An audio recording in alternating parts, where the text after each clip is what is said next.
다녀왔습니다. 작년에도 기도원 가려고 준비를 다 했었는데요. 딱 코로나에 걸렸었습니다. 그래서 작년 딱 이 시기에 혼자 교회에서 자가격리하며 기도하면서 날마다 교회 청소하면서 지냈던 기억이 났습니다. 그래서 올해는 이제 교회를 떠나서 혼자만의 시간을 가지고 왔는데요. 가서 기도도 하고 또 제가 가는 날이 비가 많이 왔었습니다. 그래서 정말로 많이 내리는 그 비를 보면서도 생각도 많이 했습니다. 그래서 이제 신기한 경험도 했었는데 그게 무엇이었냐면 가끔 이렇게 엉뚱한 생각도 하잖아요. 아, 우리 교회가 이랬으면 좋겠다. 내가 이랬으면 좋겠다. 그럴 때마다 신기하게 하늘에서 막 천둥 번개가 막 우르릉 쾅쾅 치는 겁니다. 그러면 이제 저 혼자 뜨끔하는 거죠. 아, 이런 헛생각하면 안 되겠구나. 그러면서 하나님 앞에 기도했던 시간도 있었습니다. 그렇게 혼자 지내면서 내렸던 결론이 무엇이었냐면 바로 오늘의 말씀 제목이었습니다. 바로 하나님의 은혜였음을, 이 모든 것이 하나님의 은혜였음을 고백하지 않을 수가 없었다라는 것이죠. 정말로 힘들 때마다 채워주셨고요. 정말로 어떻게 가야 되나 방황할 때마다 인도해 주셨고요. 정말로 오늘까지 우리 모두가 함께 신앙생활할 수 있도록 예배할 수 있도록 하나님이 보호해 주셨습니다. 지난 한 주간 묵상하면서 기도하면서 또 지나온 우리 교회의 길을 한번 쭉 생각해 보면서요. 또 앞으로 우리 심을 얻는 교회가 나아가야 될 그 길을 한번 생각해 보면서도 제가 얻은 결론이 바로 이것이었다라는 것이죠. 정말로 짧은 시간이었지만요, 너무나 하나님께 감사했고요. 그 시간들이 행복하고 고마웠습니다. 그리고 제가 그렇게 고민만 하고 기도만 하면 좋은데요, 또 육신의 정욕을 이기지를 못해요. 배가 고프더라고요. 그래서 가서 뭐 좀 사러 가야지. 저도 참 금식하면서 하고 싶은데 제 몸이 따라주질 못해서요. 잠깐 뭘 사러 이제 이렇게 근처에 갔는데 도시 정비 사업 같은 거 하잖아요. 담벼락에다가 이렇게 이쁘게 벽화도 그리고 이렇게 그림도 그려놓고. 그런데 그 담벼락에가 그림과 함께 예쁜 꽃 그림과 함께 시가 한 편이 적혀 있었어요. 그래서 이게 참 저랑 맞았어요. 제가 시를 그렇게 좋아하지는 않는데 저랑 딱 맞더라고요. 그래서 이제 숙소에 와서 이제 기도원에 들어와서 다시 한번 검색을 해봤죠. 그랬더니 이 도종환 시인이 썼던 시더라고요. 흔들리며 피는 꽃이라는 시였습니다. 이 시는 이렇게 됩니다. 흔들리지 않고 피는 꽃이 어디 있으랴. 이 세상 그 어떤 아름다운 꽃들도 다 흔들리면서 피었나니 흔들리면서 줄기를 곧게 세웠나니 흔들리지 않고 가는 사랑이 어디 있으랴. 젖지 않고 피는 꽃이 어디 있으랴. 이 세상 그 어떤 빛나는 꽃들도 다 젖으며 피었나니 바람과 비에 젖으며 꽃잎 따뜻하게 피웠나니 젖지 않고 가는 삶이 어디 있으랴. 이게 무슨 말이냐면 시인은 그 아름답게 보이는 꽃도 그 과정을 살펴보면요, 수많은 어려움들을 통해서 이 꽃을 피워냈다라는 것을 이야기를 합니다. 그러면서 우리의 인생 역시 정말로 수많은 이 어려운 힘든 과정들을 통해서 완성되어 간다는 것을 말하고 있다는 것이죠. 그렇습니다. 표면적으로 보면요, 아무 고생을 한 것 같지 않아요. 그냥 잘만 사는 사람인 것 같습니다. 하지만 그 사람이 살아온 그 삶의 여정을 들여다보면요, 그에게는 정말로 엄청나는 고생이 있었다는 것을 우리가 알아요. 우리 성도님들의 삶도 마찬가지일 겁니다. 보기에는 좋아 보일 수도 있어요. 하지만 지금껏 내가 살아온 그 길을 돌아봤을 때요, 남들 모를 아픔과 고통, 고난이 있었다라는 거예요. 그리고 그 길을 무사히 통과했기에 오늘 이 자리에 이르게 되었다라는 것이죠. 그리고 우리 심을 얻는 교회도 마찬가지입니다. 그냥 하루하루 잘 버티다 보니까 그냥 시간이 흘러서 오늘 딱 보니까 오늘 설립 2주년을 맞이한 게 아니라는 겁니다. 힘든 일도 있었고요. 정말로 어떻게 해야 되나 선택의 순간들도 있었습니다.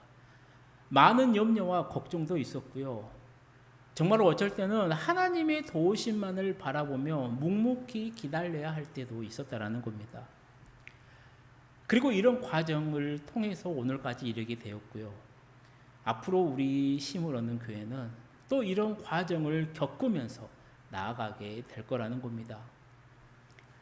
사랑하는 성도님들, 정말로 바라는 것은 제발 이 모든 과정에서 우리 하나님을 빼놓지 마시라는 겁니다. 이 하나님을 잊지 마십시오. 이게 가장 중요해요. 우리의 삶이 됐든가, 우리의 가정이 됐든가, 우리의 직업이 됐든가, 우리 교회가 됐든가, 가장 중요한 게 무엇이냐면 바로 하나님이라는 겁니다. 그리고 이게 얼마나 중요한지 성경은 우리에게 잘 알려주고 있다는 겁니다. 오늘 본문에 나오는 요셉을 봐도 우리는 알 수가 있어요. 우리는 요셉의 이야기를 잘 합니다. 교회 다닌 사람이든 아니면 교회를 다니지 않는 사람이더라도 요셉이 누군가는 알아요. 그래서 요셉이 누굽니까? 라고 물어보면요, 다 이야기를 해요. 고통을 통해 꺾은다서 애굽의 총리가 되었던 사람, 성공한 사람, 출세한 사람이다라고 보편적으로 요셉을 생각하죠. 하지만 우리 교회 다닌 사람들, 어렸을 때부터 교회를 다녔었던 사람들은요, 요셉이 어떤 삶을 살았는지 잘 압니다. 출세하기 전에 요셉의 삶은 어떻습니까? 애환과 시련의 고통의 그 연속이었다라는 거예요. 가장 먼저 요셉은 어렸을 때 어머니를 여겼습니다. 어머니를 잃었어요. 세상에 태어나서 어머니의 사랑을 마음껏 받지 못한다라는 것이 얼마나 힘든 일인지 우리는 잘 알 겁니다. 그 누구보다도 사랑을 베풀어 주시는 분이 바로 어머니예요. 엄마 나이가 90이 되든 100세가 돼도 엄마는요, 언제나 자식을 생각합니다.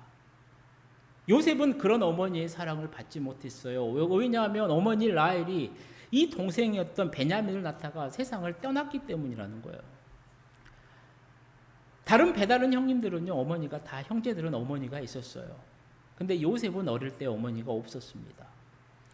우리가 가끔씩 어렸을 때 동네에서 놀 때 보면은 이제 그런 이야기들이 나오잖아요. 해가 저물어 갑니다. 저녁 시간이 돼요. 야, 밥 먹어라 하고 이러면은 다 집으로 가요. 집으로 안 간 애들은 고아원 다니는 애들이에요. 집에 부모가 없는 애들. 그때는 야, 우리 내일 만나 하고 손을 흔들고 가는데요. 그 집에 돌아가지 못하고 혼자 노는 애들을 보게 될 때 그 아이들의 마음은 어땠을까? 정말로 쓸쓸하고 그지없었을 거라는 겁니다. 아마 요셉도 그랬을 거예요. 들에서 자신의 놀이터에서 막 놀다가 집에 가게 되면 자신의 친엄마가 없다라는 거예요.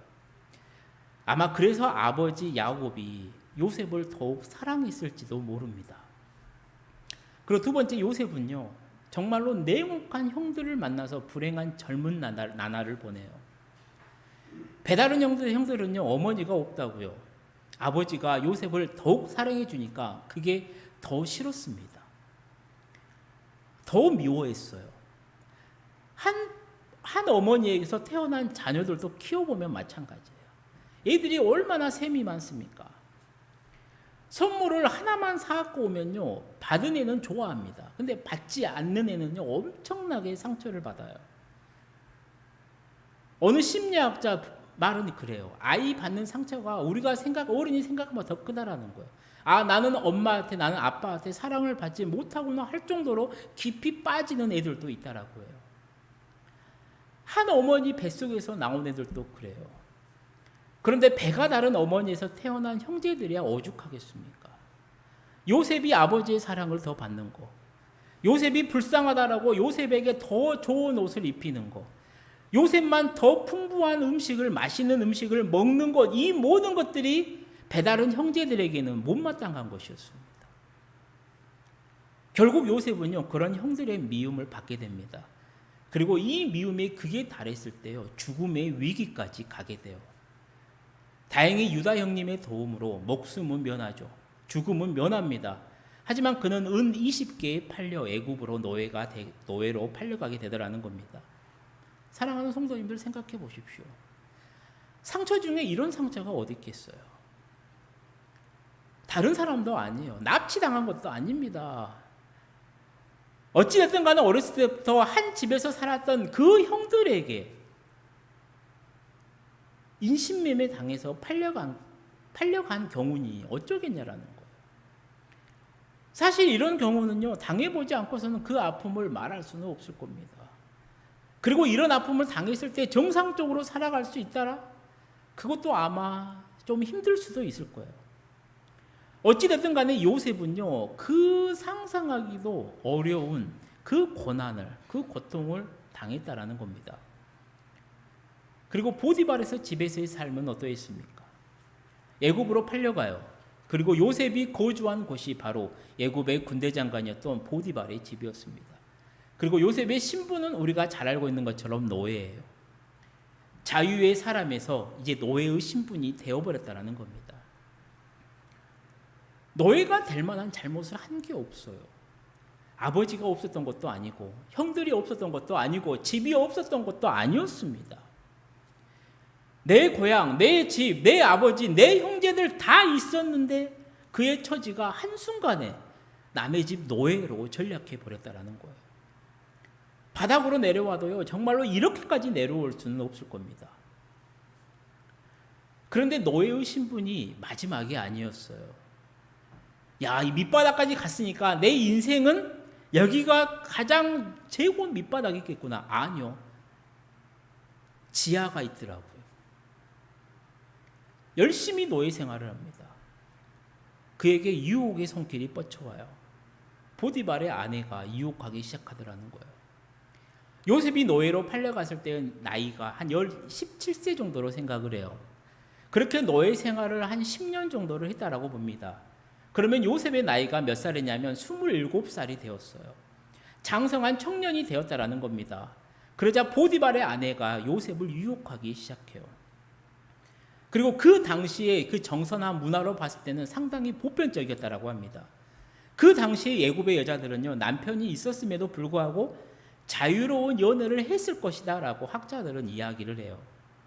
어쩌면 성적으로는 지금보다 훨씬 문란했을 시대가 바로 이 요셉이 살았던 시대였을 거라는 것이죠. 그리고 요셉은 그 성적인 유혹을 물리쳤다라는 거예요. 그리고 그 유혹을 물리친 결과가 무엇입니까? 우리가 아는 것처럼 종보다도 더 못한 이 왕의 감옥, 제수의 신분으로 떨어지더라는 겁니다. 왕의 감옥에 갇혔어요. 왕의 감옥에 왜 갇혔는지는 분명하지는 못해요. 하지만 사실은 무엇이냐면 이제 요셉은 왕의 감옥에 갇히게 되었다라는 겁니다. 요즘같이 재판을 통해서 형을 결정하는 것이 아니에요. 왕의 감옥은 어떤 것이냐면 모든 권한이 왕에게 있어요. 우리가 가끔씩 고대 영화를 보게 되면 왕이 이런 짓을 합니다. 손가락을 딱 올려요. 그리고 엄지를 위로 올리면 그 죄수는 살아요. 그런데 엄지를 아래로 내리면 그 죄수는 사형입니다. 바로 이거예요. 이제 요셉의 처지는요, 왕의 손가락에 달려 있습니다.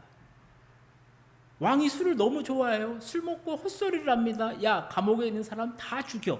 그러면요, 그 감옥에 있었던 모든 죄수들은 다 죽어요. 그런 상황에 이제 요셉이 처하게 되더라는 겁니다. 요셉은요, 아무 죄도 지은 적이 없었어요. 그 억울함을 어디에도 변명할 것이 없었고 변명한 사람도 없었죠. 이제 왕의 손가락만 보게 되었다라는 겁니다. 그렇게 요셉은 이제 왕의 감옥에서의 생활을 시작하게 됩니다. 그리고 제 개인적으로 봤을 때는 이때가 가장 힘들었을지도 몰라요. 왜 그러냐면 여기에서는 인간을 가장 나약하게 만들고 좌절하게 만드는 희망 고문이 시작되기 때문이라는 거예요. 요셉은 잘했어요. 삶을 잘 살았습니다. 열심히 했어요. 보디발의 집에서도 정말로 최선을 다했어요. 주인 보디발 밑에까지 올라갔습니다. 왕의 감옥에서도 그랬어요. 그렇게 열심히 생활하는 요셉, 그 감옥에 이제 술 맡은 관원장과 떡 맡은 관원장이 들어옵니다. 그들이 어떤 잘못을 저질렀는지 성경은 말해주지 않아요. 그런데 그들 처지 역시 요셉과는 같았다라는 거예요. 그런데 신분에 있어서 관원장은 무엇이냐면 왕의 최측근이에요. 왕의 얼굴을 보고 왕과 이야기할 수 있는 자리가 바로 이 관원장의 자리였다라는 거예요. 하루는 이 두 관원장이 꿈을 꿉니다. 그리고 상당히 괴로워하죠. 그리고 요셉이 이 두 관원장의 꿈을 듣고 해석을 해줍니다. 우리가 잘 알고 있는 것처럼 술 맡은 관원장은 풀려날 거고 다시 복직을 할 거고 떡 맡은 관원장은 죽게 될 거라는 겁니다. 그리고 결론은 무엇이냐면 꿈을 해석한 대로 술 맡은 관원장이 풀려났다는 거예요. 요셉으로 보면 드디어 희망이 시작된 겁니다. 왜냐하면 꿈을 해석해 줄 테니 나중에 잘 되면 내 이야기를 왕에게 해달라고, 그 자리가 관원장의 자리가 이야기를 할 수 있는 자리니까 해달라고 말을 했거든요. 둘 다 오케이를 했거든요. 그리고 실제로 술 맡은 관원장은 풀려나고 복직을 하게 됩니다. 그러니 요셉에게는 자신의 억울함을 풀 수 있는 희망이 생긴 거예요. 그런데 혼자만의 생각이었다라는 거예요. 그 꿈을 해석할 때의 나이를 28살 때로 봅니다. 하루가 지나요. 일주일이 지납니다. 한 달이 지납니다. 1년이 지나요. 아무 소식이 없어. 술 맡은 관원장이 요셉을 잊어버렸다는 겁니다. 사랑하는 성도님들, 대부분의 사람들이 다 이런 것 같아요. 받은 은혜는 너무나도 쉽게 잊어버리더라는 거예요. 짧은 목회 경력이지만요, 교회 안에서 생활하다 보면 이런 경우들을 정말로 많이 봐요. 목사님들이 목회자로서 개인적으로라든가 아니면 교회적으로라든가 도와주실 분이 있으면 도와드립니다. 정말로 성심성의를 다해서 최선을 다해서 물질적이로든 마음적이로든 심적이로든 기도를 통해서든 도와드립니다. 그렇게 도움을 주게 되면 일단은 감사하다라고 받아요. 그런데 이 시간이 좀 더 길어지다 보면요, 그런 감사가 오질 않아요. 잊어버리는 경우들이 많다라는 거예요. 어느 한 목사님은 그런 경우를 몇 번 겪어보니까 정말로 사람은 믿을 만한 존재가 못 되구나라고 탄식하는 경우도 보았었습니다. 아마 저라도 그런 생각이 들 것 같아요. 그래서일까요? 성경은요, 사람을 믿고 의지하지 말라라고 이야기를 해요. 우리 시편 말씀을 함께 읽어보도록 하겠습니다.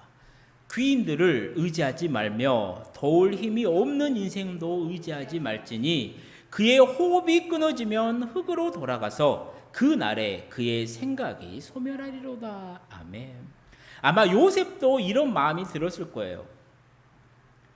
자신이 꿈도 해석해 주었습니다. 술 맡은 관원장이 살아나게 되면요, 그가 바로 왕에게 달려가서 요셉의 이야기를 해서 자신의 억울한 누명을 풀어주고 감옥에서 풀려나게 해줄 거라고 생각했었다라는 것이죠. 그런데 요셉의 생각은요, 꿈에 불과했다라는 겁니다. 술 맡은 관원장이 복직을 하고 요셉에 대해서 까맣게 잊어버려요. 그렇게 세월이 또 흐릅니다. 2년이라는 세월이 지나요. 요셉의 나이가 30인데도요, 아직도 요셉은 감옥 안에서 생활하고 있었다는 것이죠. 사랑하는 성도님들, 바로 여기까지가요, 요셉의 출세하기 전의 상황이었습니다. 만약 이 요셉의 삶을 그대로 밟아왔다라고 생각해 보십시오. 어떤 삶을 살았을까요? 아마 제정신을 가지고 살기는 쉽지 않았을 겁니다. 어쩌면 이미 생을 포기했을지도 모르겠어요. 너무나 큰 충격이에요. 정신 이상. 늘 웃고 있을지도 모르겠어요. 반대로요, 독하니까 형들에게 버림받았고 내가 잘못한 것도 없고 왜 삶은 나가 이렇게 힘들어야 되냐라고 독한 마음에요, 살인마가 되었을지도 몰라요. 오늘 우리 주변에 험악한 삶을 사는 사람들을 보면 대부분 환경이 어려웠어요. 그렇게 13년의 세월을 고통 속에서 보냅니다, 요셉이.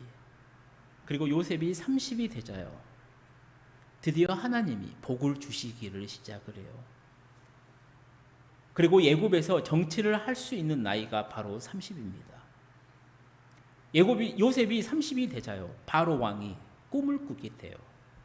그리고 우리가 알다시피 요셉이 그 왕의 꿈을 해석을 해줍니다. 그리고 요셉이 풀려나요. 그리고 왕의 제수의 신분에서 이제는 애굽의 제2인자였던 국무총리의 자리까지 오르게 되더라는 겁니다. 도저히 이건 있을 수 없는 일입니다. 요즘같이 청문회를 통해서 국무총리를 임명한다라고 하면요, 절대로 있을 수 없는 일이에요. 하지만 그 당시에 바로 왕은 신이었습니다. 그렇기에 요셉이 국무총리가 될 수 있었다라는 것이죠. 국무총리에 오른 요셉은 어떻습니까? 꿈에 그 꿈을 풀어준 내용대로 7년 동안 애굽에 엄청난 풍년이 듭니다. 그리고 그 꿈대로 그 꿈을 해석한 요셉의 권위도요 상당히 올라가요. 7년의 풍년이 끝나요. 이제 사람들은 대비를 하죠. 7년의 흉년을 말이죠. 흉년이 들자요, 애굽 군동 모든 나라에 엄청난 기근, 가뭄이 찾아옵니다. 그 가뭄이 멀리 떨어져 있는 가나안에까지 찾아와요. 그러자 가나안에 살고 있었던 요셉의 형님들도 어쩔 수 없이 그 먹을 것을, 양식을 구하기 위해 애굽으로까지 내려오게 되었다라는 겁니다. 그리고 오늘 본문은 우리가 잘 알고 있는 것처럼 요셉이 형들을 만납니다. 그리고 이 형들이 변했나 안 변했나 몇 가지 테스트를 해요. 그리고 그 이후에 이제 자신을 밝혀도 되겠다라고 생각을 한, 그리고 자신의 형들에게 자신을 고백하는 장면입니다. 어떻게 보면 요셉의 인생에서 연극이나 영화로 말하자면 정말로 이 클라이막스에 해당하는 부분이 바로 오늘의 본문이죠. 가장 극적인 시간입니다. 한국 버전으로 하게 되면 어떻습니까? 예전에 암행어사 출도요 하는 겁니다. 바로 그 장면이 오늘 본문의 장면이에요. 그런데 오늘 본문을 읽다 보면요, 요셉이 자신을 밝히면서 내가 자신의 형님, 내 형님, 당신들 때문에 얼마나 고생했는지 아냐. 내가 그 고생의 그 모든 역경을 뚫고 오늘까지 이룰 수 있었다. 그렇게 말하지를 않아요. 내가 당신들에게 원수를 갚기 위해서 얼마나 일을 갈았는지 아느냐. 이렇게 이야기하지 않습니다. 이게 무슨 말이냐면 요셉은요, 형님들에게 말하면서요, 내가 이거를 강조하지 않았어요. 내가 똑똑해서, 내가 능력이 좋아서, 내가 잘나서, 내가 훌륭해서 그러지 않았습니다. 오늘 우리가 읽었던 본문을 보게 되면 요셉이 강조하는 것은 무엇이냐면 하나님이에요. 하나님이라고 말을 합니다. 그리고 우리는 여기에서 정말로 요셉의 아이덴티티, 정체성이 무엇인지를 알게 돼요. 요셉의 정체성, 요셉을 나타내고 요셉이 살아가는 그 한 가운데 중심에는요, 항상 하나님이 있었다라는 거예요. 사랑하는 성도님들, 오늘 우리가 절대로 잊지 말아야 될 중요한 사실이 여기에 있는 겁니다. 바로 요셉의 정체성은 하나님이었다라는 겁니다. 그렇게 생각하고 우리 오늘 본문을 다시 한번 읽어볼까요? 본문이 강조하는 것이 무엇입니까? 5절 말씀입니다. 당신들이 나를 이곳에 팔았다라고 해서 근심하지 마소서, 한탄하지 마소서. 하나님이 생명을 구원하시려고 나를 당신들보다 먼저 보내셨나이다. 아멘. 하나님이를 강조해요. 우리 7절에서 8절 말씀 읽어보도록 하겠습니다. 하나님이 큰 구원으로 당신들의 생명을 보존하고 당신들의 후손을 세상에 두시려고 나를 당신들보다 먼저 보내셨나니 그런즉 나를 이리로 보내신 이는 당신들이 아니요 하나님이시라. 하나님이 나를 바로에게 아버지로 삼으시고 그 온 집의 주로 삼으시며 애굽 온 땅의 통치자로 삼으셨나이다. 아멘. 여기서 요셉이 강조하는 게 뭐예요? 하나님이시라는 거예요. 하나님이라는 겁니다. 우리 마지막으로 9절 말씀도 함께 읽어보도록 하겠습니다. 당신들은 속히 아버지께로 올라가서 아뢰기를 아버지의 아들 요셉의 말에 하나님이 나를 애굽 전국의 주로 세우셨으니 지체 말고 내게로 내려오사. 아멘.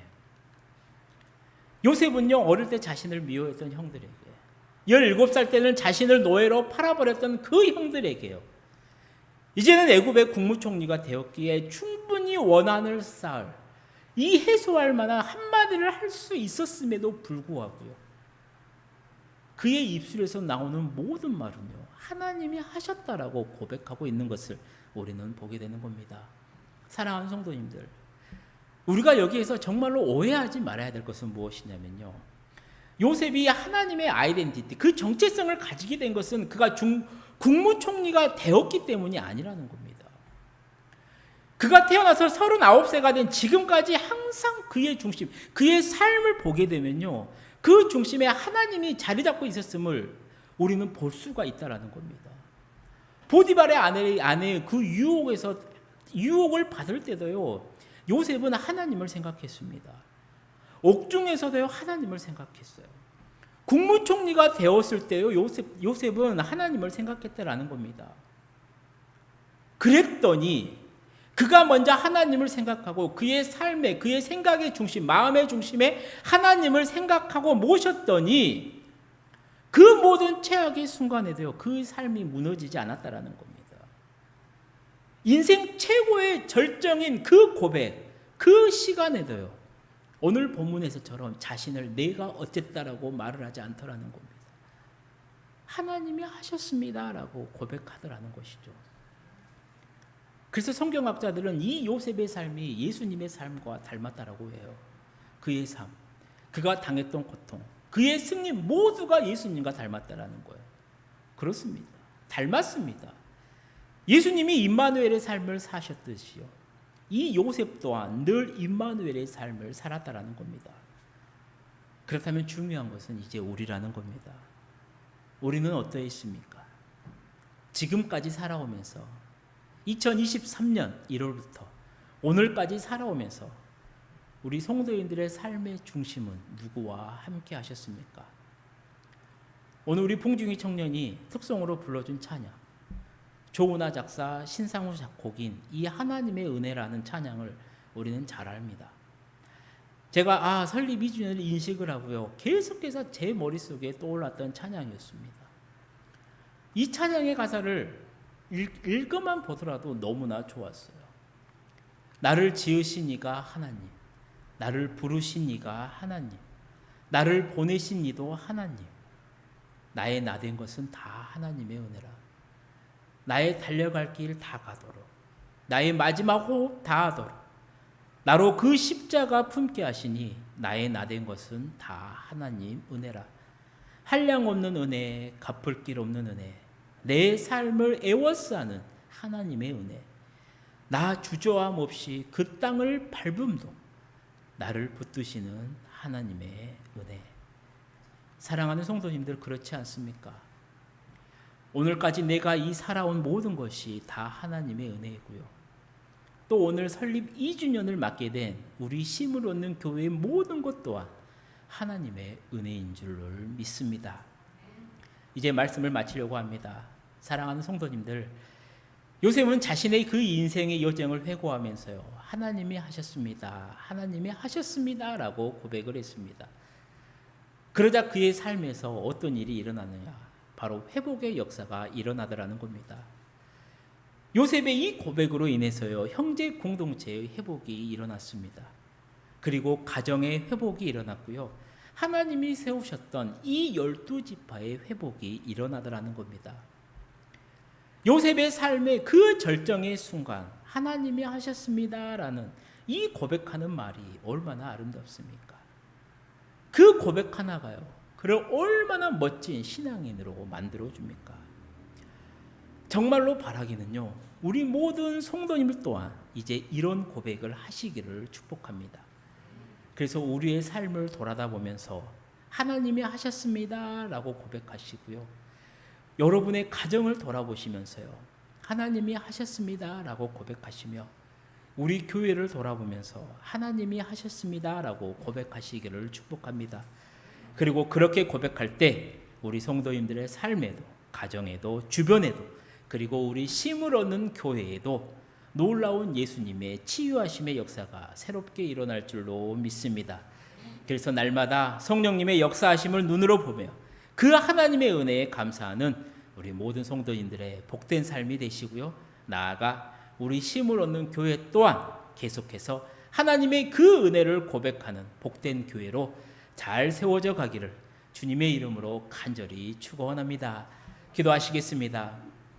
사랑과 은혜가 충만하신 하나님 아버지, 우리 힘을 얻는 교회를 이곳에 세우시고 오늘까지 보호하시고 함께하여 주심에 감사를 드립니다.